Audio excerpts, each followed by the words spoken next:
What's up, everybody? Welcome to Podcast Now Plus. I'm Alex, and in this video, I want to do a Life is Strange tier list, a character tier list for Season 1, or for Life is Strange 1. Obviously, the Life is Strange Remastered Collection comes out in just a little over a week. I am very excited for it. I was trying to find some good lists. There's some that have Life is Strange and Before the Storm, but then it also has Life is Strange 2, and I felt just to make it really easy on us, let's just use this one. This is the most simple, has the least amount of characters that I found. Some of these characters I'm actually going to get rid of as well, and it doesn't have everybody in the first season, okay? It is missing a couple people here and there. The principal isn't on there. There's a couple, okay? But overall, I think this is a pretty good list. So we're going to jump into it. I want to kind of explain my logic with each of these characters, and let's just go. Let's start, I guess, from left to right. We'll just go through the entire thing. First, we have Chloe. Now, I'm a really big Chloe fan, okay? I know a lot of people do not like her whatsoever, and that is totally cool, but for me, I gotta give her the highest tier humanly possible. That's just what I think. I think she's really good and really fundamental to Max's character in the first game, and I absolutely adore Max. You'll see that as it goes on. If I could give her a higher tier Max just to be like above everybody else, I would. Next, we have David. Okay, now I think he's a flawed character that kind of goes through an arc, okay, in Season 1, and you can't say that for everybody. So while I could say for maybe half of the game he's supposed to be, or he is bad, and even you suspect him of some really, really bad things, at the end of the day, he actually is a good guy, right, saving you, and I like his character development. So this could be a shocker, but I'm actually going to put him on an A tier. Then we have Frank. Now, this one's tough because I want to only rate these people off of the first season, okay? Just the first season, nothing else. And Frank, I do think, actually gets helped in Before the Storm. I think he just adds more character to him, and you kind of get the sense that he's not a horrible guy, just a guy who maybe is a little bad, but he's just in a really bad, situation. Like again, Before the Storm kind of gives a little bit more context there. So if we're only looking at what he's in Life is Strange, he definitely has to be lower. So kind of like a B or C tier. Let's put him at C, and we can move him on. Now, characters that I just don't really care about, okay, and I see two of them, so I'm just going to move them. They're not F for the sake of being a failure, okay? F for failure. They're simply just not characters I feel that I want to talk about at all. And like I said, there's actually a couple characters over here that are missing. Joyce is really good. I really like her from beginning to end. And I'll tell you why I like her, how I know I like her. She's one of the characters that at the end, so I've always chosen and I always will choose to save Chloe. Okay, that's just my personal opinion. When I do that, and when I did that the very first time, I remember I always sat on my floor when I played games. I never sat on the couch. I remember thinking, I've just killed Joyce and a couple other, which I'll mention as the video goes on. So Joyce was one of the very first characters I ever thought of when it came to, shoot, I'm saving Chloe, but I'm going to kill X character, and Joyce was one of them. So because of that, and she is really good, I always like talking to her. I always did the full conversation just thing. Any conversations that you could do of these characters, I always did it with her. So, man, she could be S. She could be like that high, but I think I'm going to put her at A tier just because we're going to reserve S for just the best of the best.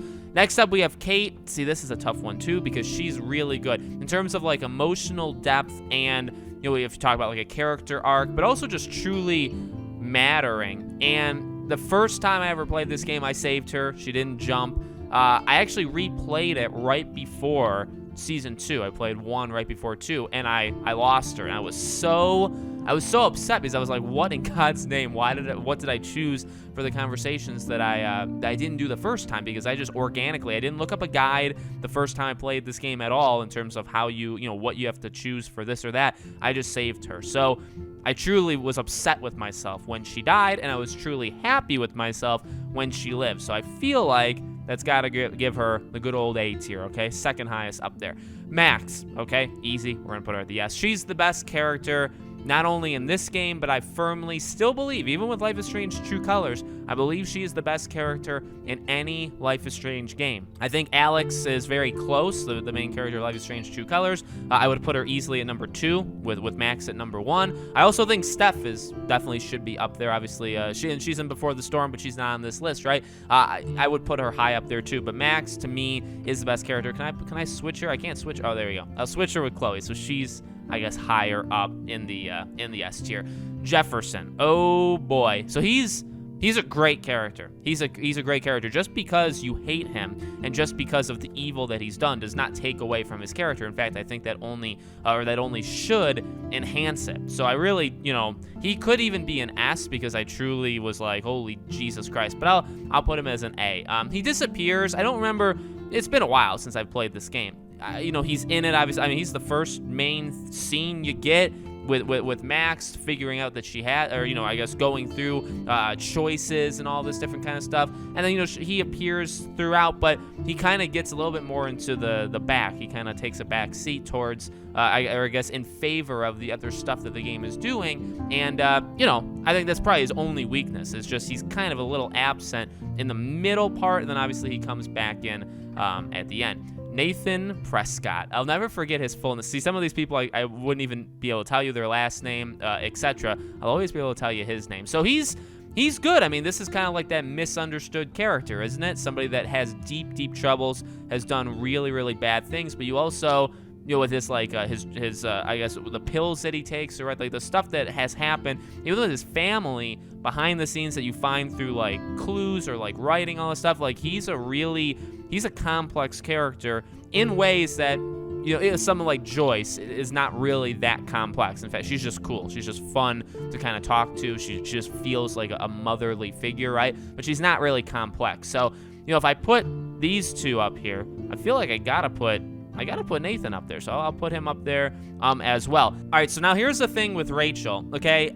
I'm trying to only judge this off of Life is Strange, not Before the Storm. So I can't use her character development and the relationship with Chloe in Before the Storm to help her character here. We only have to go based off of her character in Season 1. So for a character that you only see like in photos, right, or like on the wall of like this is a missing person and stuff, for a character you only see through that and you only hear stories. She's so mysterious. Remember when the game came out and there were like the theories that Rachel also had powers and Max is almost like a reincarnation of her, that like both of them can exist in Arcadia Bay at the same time? Do you remember that? I mean, I remember that theory clear as day. That's a beautiful theory that just didn't happen. She is an amazing character, and the weight of her character stays the entire, up until I guess episode 5. Really, it's at the end of episode 4 is kind of when her arc comes to an end, and then 5 is when really Max's arc has to close, or I guess get figured out, and the city about to be destroyed, or the town, right? So she really gets 4 episodes, but her weight, it's really impressive how powerful this character is without ever having her voice. You know what I mean? Like there's nothing. So I'd almost consider an S tier for her. You know what? I'm going to do it because it's hard to come up with those and just how special those theories were, and the relationship between Chloe and Rachel, that is a lot of it is spoken, but it's also unspoken or unshown of how close that relationship was and what she meant to Chloe when Max wasn't there. And I just feel like that's so hard to do without the person actually being. Does that make sense? So I don't know. I feel like that's insanely difficult. Samuel, right? I believe his name is Samuel. See, again, some of these people I forget. He's awesome. You know what? I'm gonna put him at a B tier, or B status, whatever you want to call it, a B rating. He's super cool. I love the theories and stuff that happened with him too. Remember when Max, when everything was going backwards in time, but she was walking at like a normal speed, and only Samuel was talking in a normal voice. You remember that? That was a kind of, I don't even know, Easter egg or whatever when the game came. I think it was episode 4 or 5 or whatever. But everybody was talking in reverse. Everybody was going kind of backwards in time. But Samuel was the only one like unaffected and able to like. And that really, Samuel was always one, even to me. And it was obviously a theory out there that his like connection with nature, with birds, right? Because he had the thing with just animals, that maybe he's some sort of like symbol for something, or he's not really there, right? Because he kind of sees and understands things just differently. So I feel like his power as a powerful character, as a good character, is really his mysteriousness and what I think they were kind of going for with, like, trying to make him out to be that, and then ultimately not doing anything with it. Victoria, again, I believe that is her name. She stands out. She at least stands out, whereas the other members of her squad, you know, I don't remember literally any of them, or I just don't really care about any of them. She definitely goes through stuff. She's not the most, you know, I really see her. Let's just put her at Frank. Let's not try to kid ourselves. You know what I mean? She's definitely a character. She's somebody that you do spend an okay amount of time with. She's nothing like massively special, but she's not bad. Warren, oh boy, I'm gonna put him in an A. That's an easy one to me. He's not the greatest, but this is that love interest, like meant to be, not meant to be. He could be your friend, you know, whatever you want to choose. And while obviously like the ending of Life is like you kiss Chloe, so you can argue. No, I personally never saw Chloe and Max's relationship as something that would develop into well, like, it is a loving relationship, but not a like where they actually would like get together. So I always did view kind of Max and Warren as that group. Again, he's the one, along with Joyce, when you destroy Arcadia Bay, and when you say goodbye to him, I'll never forget saying goodbye to him at the diner, and it's like, shoot, like, again, when you choose to save Chloe, these are the people that you're killing, and it hurts. It hurts a lot. It sucks a lot that people like possibly Kate, right? Definitely Joyce, definitely Warren. Like, these are people that are gone.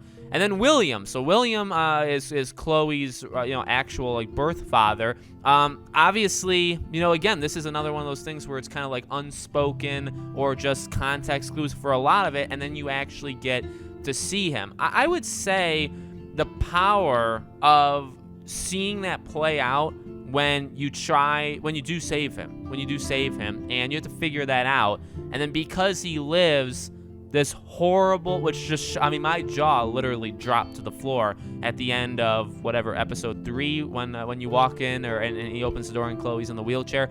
My jaw dropped. So to experience where it's like a lot of it's unshown how much that relationship hurt, you know, Chloe losing him, and then being able to save him, but then realizing you can't actually say, like, he has to die, he has to go, and then going back in time and letting that play out is I mean, that's one of the most painful things.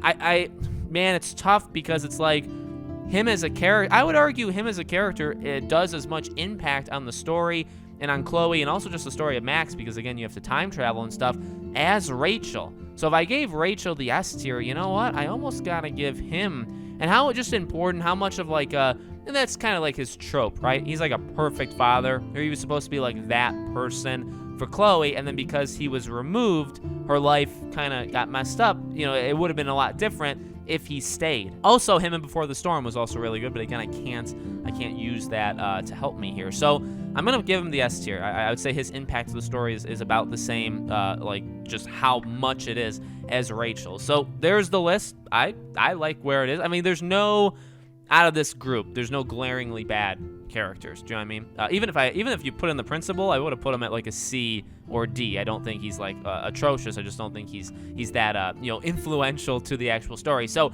that is my ranking list. Let me know in the comments below yours. Again, obviously the game comes out in another week or so I thought this would be fun to do to get everybody ready. Let me know what you think. I can definitely do more of these as time goes on either this channel or my main channel. Thank you for watching, guys, and I hope to see you all on the next video.